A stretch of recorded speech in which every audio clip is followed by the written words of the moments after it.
que é justamente a filosofia política. Ou melhor, a filosofia política é a área de filosofia que estuda e que analisa as questões políticas. Mas política por si, nós fazemos no dia a dia toda hora. O que quer dizer política? Ela tem uma matriz da palavra, a origem da palavra e a origem do raciocínio, né? Da formação de conceito. Mas política, entende-se hoje em dia que política é toda relação em que há domínio ou em que há, como é que eu vou dizer, concorrência de poder. Toda relação em que há concorrência de poder é uma relação política.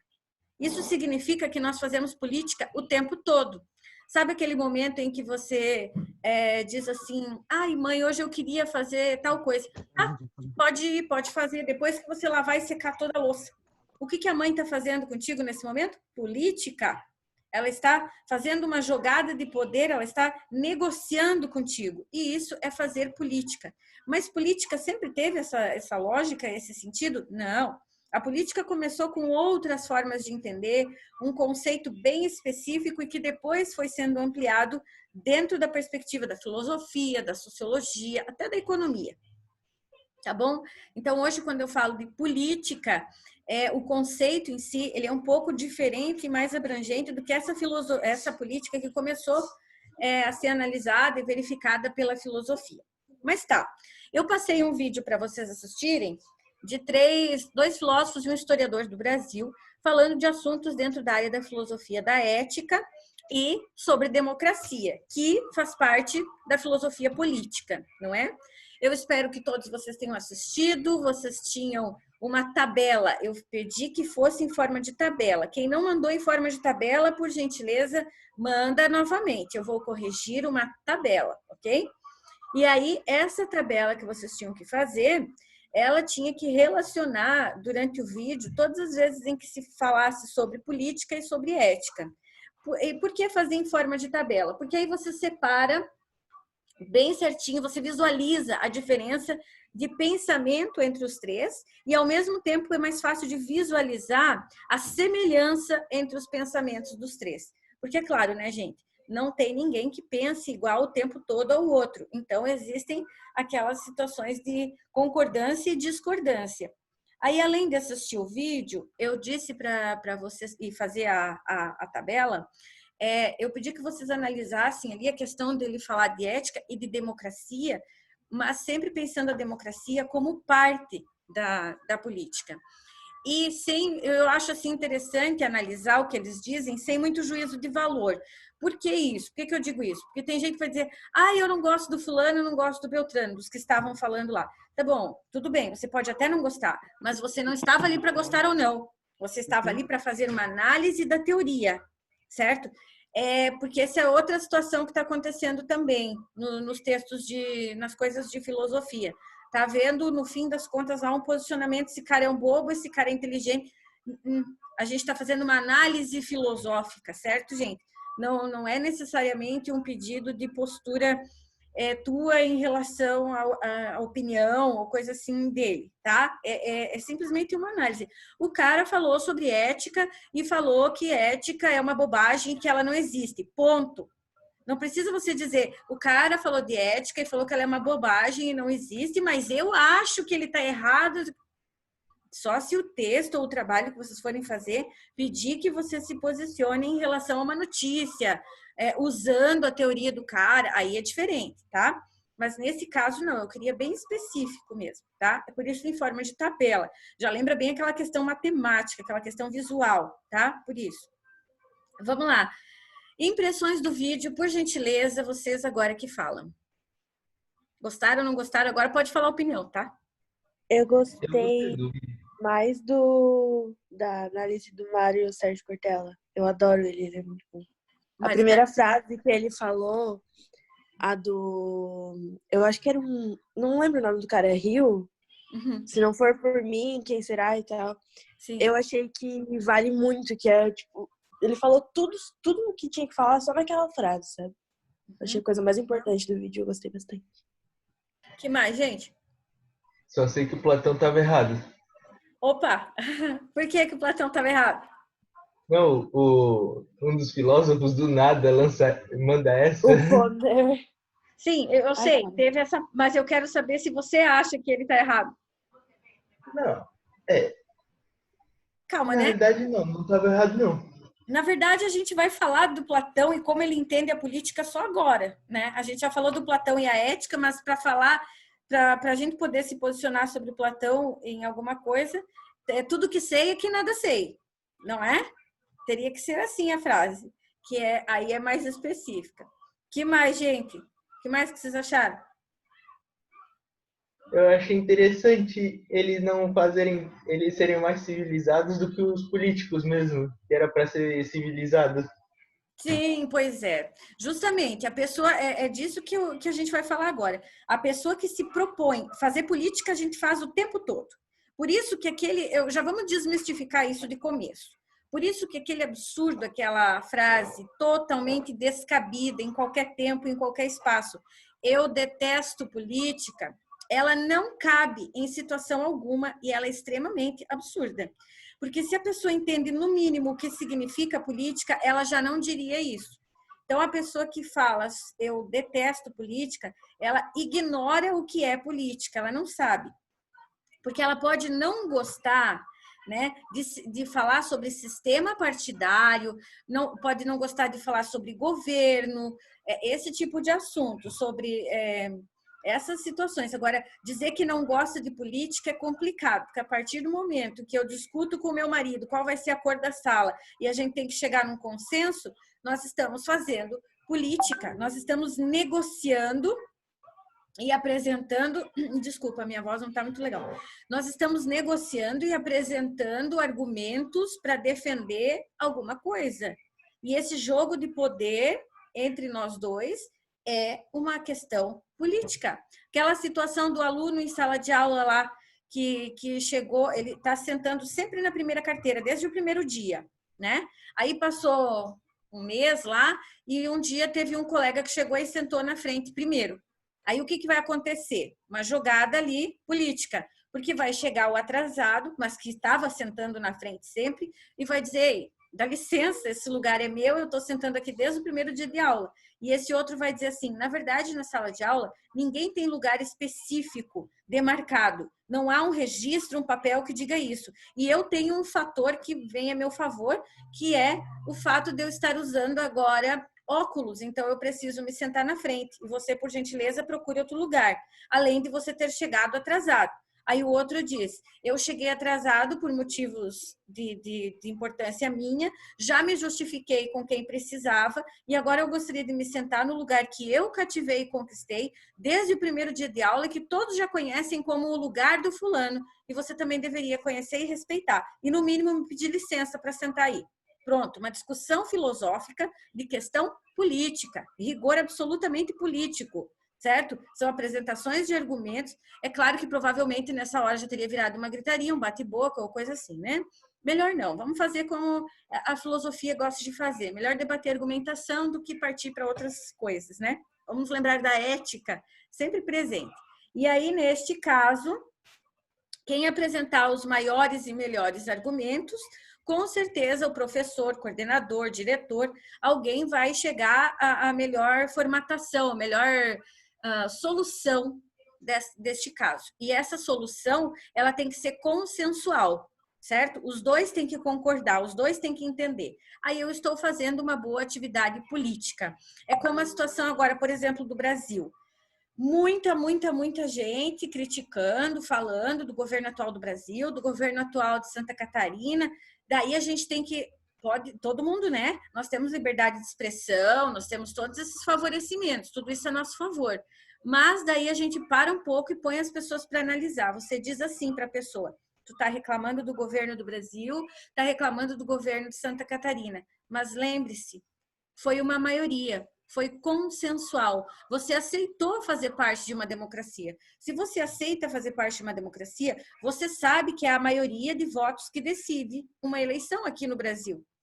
E se a maioria de votos decidiu tal pessoa, você agora espera para que haja uma nova oportunidade para que você se posicione. E até lá você não prejudica a situação. Você tenta ajudar, porque você prejudicando não muda para melhor, só piora, né?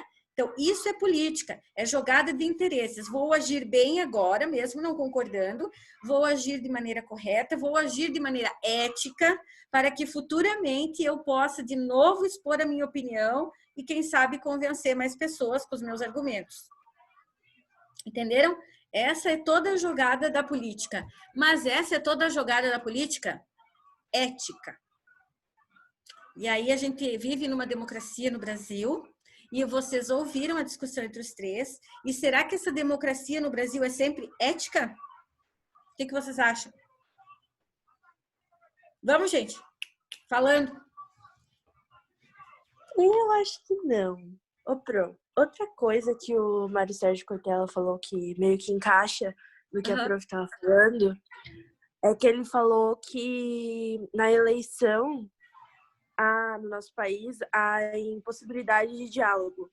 Mesmo você apresentando todos os argumentos que favorecem o seu, entre aspas, o seu lado, você sempre vai ter que escolher um. Você não pode ser imparcial, você não pode concordar com ambas as ideias ou ter um pouco da ideia do outro ou da ideia do outro. Você tem que sempre escolher um lado e ficar daquele lado, porque senão você estaria mentindo ou estaria, sabe? É isso que eu achei interessante, porque é bem isso que acontece. O que eu faço? Ter que escolher um lado, é isso? Escolher um lado, sim. Só escolher um lado. Mesmo que você não concorde com todas as ideias, você tem que escolher um lado e aí pronto. Mas é aí que entra uma questão, né, Maria? É o seguinte, se tem dois lados e eu discordo dos dois, eu ter que escolher um ou outro é uma atitude ética minha? Antes de política, ética. É ético eu não concordar, mas me sentir obrigado a fazer alguma coisa? Não, então, por isso. Não é. Não você é. tem que fazer o que você acha certo. Se não acha certo nenhum dos dois, você não escolhe. Só um pouquinho. Só um pouquinho. Que a Aurora acabou de derrubar um negócio.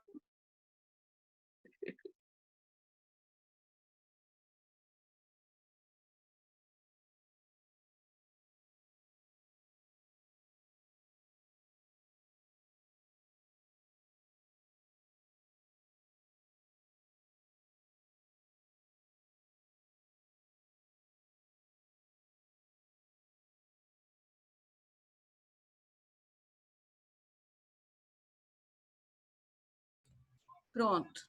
Quebrou algumas coisas aqui, mas depois eu dou um jeito. Está tudo certo, está tudo bem. Vamos lá. Desculpa, Maria, eu te interrompi. Não, Pro, eu só estava concordando com o que você falou, que não é nada ético. Você tem que escolher um lado, sendo que você acha que as duas ideias estão erradas. Exatamente. E aí, Por isso que existe o voto branco e daí... Isso, é aí que entra os votos brancos, os votos... Nulo eu acho meio absurdo, né? Porque é desnecessário você fazer isso. Então, que você vote branco ou que você não vote. Simples assim, né? Mas, enfim. Ele fala também, Pro, sobre o voto em branco, que é meio que uma forma de você contestar tudo que está acontecendo. Isso. Você contestar dizendo que os dois lados têm alguma coisa de errado e que não vai servir para a democracia do país. Exatamente. É tipo meio que um protesto, o voto em branco. O voto em branco ou o não voto é uma situação de protesto mesmo. Mas aqui no Brasil ainda não se entende esse protesto. A maioria das pessoas acham que você tem, exatamente como tu estava dizendo, e eles discutiram no debate, você tem obrigação de se posicionar. Tem obrigação de gostar de um ou de outro, né? Por exemplo, na última eleição nós tínhamos no segundo, como é que fala? No segundo turno, nós tínhamos, ou era quem que era? O Haddad lá, ou era o Bolsonaro. Se você não concordasse com nenhum dos dois, o problema é seu, você vai ter que se posicionar, você tem obrigação de passar a aceitar a política de um dos dois. Quando, na verdade, a democracia é justamente a liberdade de escolher ou não escolher entre os que tem, né? Às vezes, o candidato que você gostaria não participou do segundo turno. Tudo bem? Então, você se isenta, porque, de qualquer maneira, você não quer fazer parte dos números que escolham um ou outro. Isso, sim, é política. É a tua forma de argumentar, né? Essa é uma forma também de argumentar. Mas, enfim, a gente vai falar de política agora, só que dentro da perspectiva da filosofia, né? E daí, essa política que a gente vai falar, nós vamos procurar desde o começo. A gente vai buscar lá desde o comecinho, quais eram as coisas que estavam acontecendo, como que elas foram acontecendo, buscar desde o começo quem pensou essa ideia de política. Então tá, vamos lá. A princípio, política é o poder de você organizar e convencer para governar, para mandar. Esse é o princípio da política. Mas daí, professora, se deu um exemplo de sala de aula ali, eu não estou governando, né? Eu não estou mandando. De certa maneira, sim. Ó, pensa na situação da sala de aula que eu dei de exemplo e pensa assim, os dois ali, né? A política, a situação política, a discussão entre eles vai ter o poder, através da discussão, um dos dois vai ter o poder de organizar e convencer para governar. O que quer dizer isso? Para você ter a tua vontade colocada em prática. Então, um dos dois vai ter argumentação suficiente, vai ter o poder de organizar tudo o que tem para defender e convencer a direção, o professor, enfim, dependendo de cada situação, né? Ou até o próprio colega que está ali para chegar num consenso rápido para governar aquele espaço, aquele lugar, para tomar conta dele. Entenderam? Mas quando eu estou falando em sistemas de governo, quando eu estou dando uma amplitude maior, que a gente vai falar mais da política em sistemas de governo na filosofia. Vocês falam mais de política no dia a dia, em sociologia no que vem, tá? Mas agora a gente vai usar mais ela no dia a dia e nas questões de governo e de política maior mesmo. Ó, então entendam, anotem aí, política você pode entender ela como um poder de organizar e convencer para poder governar, certo, gente? Quem eram os políticos quando o termo política começou? Eram os grupos de cidadãos que administravam a polis. A polis, acho que vocês já estudaram isso em história com a Joyce, ou talvez em filosofia na primeira série. A polis era a cidade, né? Era o grupo central, era a área central ali onde as pessoas viviam. Isso era a polis. Então, quem eram os políticos? Eram os grupos que administravam a polis para o bem comum. Eram leis de ação coletiva.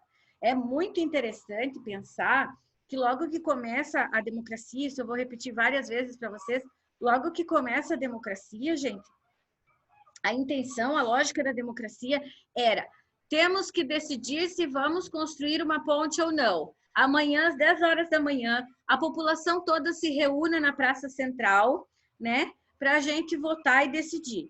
Só que quanto era essa população? Era uma população bem menor do que aqui, do que na atualidade. E outra, eram feitas de acordo com cada polis, e daí as polis eram levadas, as decisões da polis, para o governo geral e assim por diante. Mas era possível a participação de todos. Hoje não tem como todo mundo chegar e falar, eu acho bom, eu acho ruim. Então, qual é a maneira que foi criada para isso? O voto, né? Embora o voto não te dê total abertura para opinar. Você escolhe alguém que vai opinar por você. Mas, enfim, a gente vai falar disso aos poucos. Primeiro exemplo de situação de descentralização do poder e de política mais aberta, de política com participação maior, foi o governo de Solon, em Atenas, certo? Durante o governo desse Solon, em Atenas, antes, né, só quem decidia as questões de governo eram os aristocratas, que eram as famílias nobres, as famílias ricas. Aí Solon tem a ideia de descentralizar o poder. E de que maneira ele vai fazer isso? Ele tira o poder dos aristocratas e organiza a população para ela fazer a política. T-A e de a palavra separada, política com K. O que era a política? Era a participação ativa da população, certo? Que era chamada a participar e a opinar nas decisões do governo. Todas? Não, mas praticamente todas, tá? Boa parte, as mais importantes, assim, né?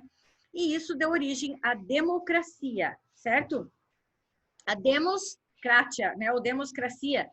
Democracia é a organização do povo para poder fazer situações como uma res pública, que é uma administração pública, uma administração feita pelo povo. Tá. Democracia em Roma. Eu vou falar da democracia em Roma agora, tá? A democracia em Roma começou através daquilo que eu acabei de falar, da res pública. O que era a res pública? Ou república hoje no português, né? Era todo governo que a administração fosse feita pelo povo, tá? Ou seja, por escolha do povo. Quem era o povo? Não era todo mundo. O povo, exceto quem é a população, o povo era exceto mulheres, não tinham voto, não tinham opinião, escravos e estrangeiros. Nenhum desses três fazia parte do povo que ia participar das decisões. Então, nem mulher, nem escravos e nem estrangeiros. Esses não podiam participar das decisões, não podiam opinar, certo? Em Atenas, eu queria que vocês prestassem bem atenção agora, porque eu já vou dar um spoiler do terceirão. Vocês estão aprendendo isso agora em filosofia, os termos, né, que eu vou falar agora, vou explicar, e esses termos todos sempre vão ter origem na filosofia. Mas ano que vem eu vou precisar de todos eles na sociologia. E para eu usar eles na sociologia, eu dependo que vocês tenham conhecimento do que eles significam e lembrem disso, tá? Então vamos lá. Em Roma, então, a república que eu acabei de falar para vocês. Em Atenas, o tipo de política que tinha era uma democracia participativa, tá? Em Atenas, democracia participativa, essa do Solon, onde as pessoas iam para a praça pública lá, para as ágoras, né? Para poder participar, para poder dizer o que elas achavam daquilo ou não. O governo, que nem eu disse, o governo vai construir uma rua nova. Daí a população se posicionava, se isso era bom, se isso era ruim, quais eram as situações que poderiam ser problema, quais eram as situações que seriam soluções. A população ia lá participar. Participativa. Já em Roma, a democracia ela era mais representativa, tá? Em Atenas, eu tinha essa questão do solo lá da população participar. Já em Roma, ela era representativa. Quem não podia participar da política, também já falei, mulheres, escravos e estrangeiros. Como que funcionava na democracia representativa de Roma? Como representa hoje para nós? Como é para nós hoje a democracia, tá? Representativa por quê? Porque eu não estou toda hora indo lá ajudar o prefeito a decidir as coisas. Eu escolho vereadores que vão criar leis para o prefeito executar. Quem são os vereadores? Os meus representantes que criam leis. Quem é o prefeito? O meu representante para executar. É aquele que, se por acaso foi eleito o que eu escolhi, o que eu votei, então é aquele que está me representando nas decisões de construir ou não a rua, certo? É a mesma coisa os vereadores. E assim sobe, tá, gente? Deputados, senadores, governadores, presidente, eles são da democracia representativa, eles representam os seus eleitores. Só que o representativo aqui é um pouco diferente do representativo que a gente tem hoje. O representativo lá eram as pessoas que faziam parte do Senado e que falavam em nome do povo. Então, o que eles faziam? Quando era para decidir alguma coisa, em Roma, e não dava para reunir toda a população para decidir, então esses líderes, esses senadores, conversavam com a população e viam o que aquela população achava que era melhor. E eles levavam isso para o governo central. Hoje, a gente vota nos senadores, deputados, governadores, mas, às vezes, em um ano e pouco, tu nem lembra mais em quem que você votou. E quantas vezes eles querem saber a nossa opinião para decidir as coisas. Então, você escolheu alguém para te representar por 4 anos, mas, na verdade, você escolheu alguém para mandar por 4 anos sem te perguntar nada. Então, ele não te representa de fato. Ele te representou naquele momento, onde você teve uma paridade com as decisões dele. Você gostou do que ele disse. Mas será que durante os 4 anos, as decisões dele, as medidas dele, elas serão de acordo com a tua vontade, com o que tu acha melhor? Essa pessoa de fato te representa? Gente, a maioria das pessoas não esquece tanto quem é o governador ou o prefeito que votou, mas a maioria esquece quais são os deputados que votou. A maioria esquece. E por que o voto disso é tudo junto? Só um pouquinho. Senador, governador, deputado federal, deputado estadual. Por que é tudo junto, né? Num ano só que você elege todos? Justamente para depois nem lembrar. Eu já vi situação de gente que está chegando na escola para votar e diz assim, ai meu Deus, eu nem sei quem que eu vou votar para deputado. Aí alguém estica um santinho ou fala, vota no fulano, assim, assim. Aí vai lá e vota. Nem sabe quem é. E está escolhendo para te representar. Pode falar. Por isso que o Karnal, foi o Karnal? disse que a democracia pode ser a forma mais perfeita da ditadura. Porque tu, de certa forma, pode escolher o que, entre aspas, tu acha mais certo e o que tu quer que eles façam. Isso. Mas eles vão fazer, não é você. Exatamente. Eles que vão decidir dali pra frente. Dali para frente, você não opina mais nada. Na verdade, poderia opinar. Hoje em dia existem assim, quando você entra nos sites, né, você consegue os ramais, os números, os e-mails dos deputados, dos senadores, e você pode escrever para eles. Só que eu já fiz isso e vou dar testemunho do que aconteceu. Você recebe, eu mandei e-mail, né? Várias vezes. Você recebe um e-mail de volta daqueles automáticos dizendo obrigado por sua participação. A democracia se faz com o povo que participa. E nunca mais você escuta falar sobre o assunto. E como é uma resposta automática, você não sabe se eles leram ou não leram, né? Aquelas respostas que quando tu recebe o e-mail automaticamente já reenvia uma resposta, sabe?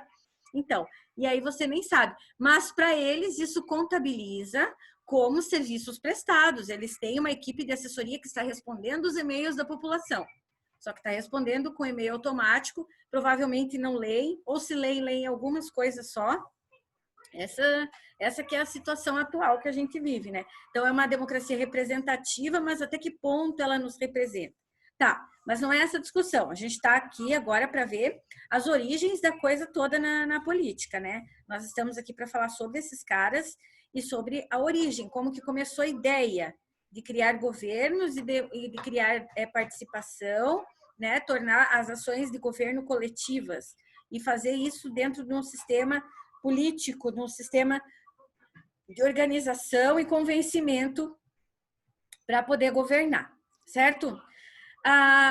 Machado de Assis, na apostila de vocês tem um texto, eu vou mostrar, na página 6, ó.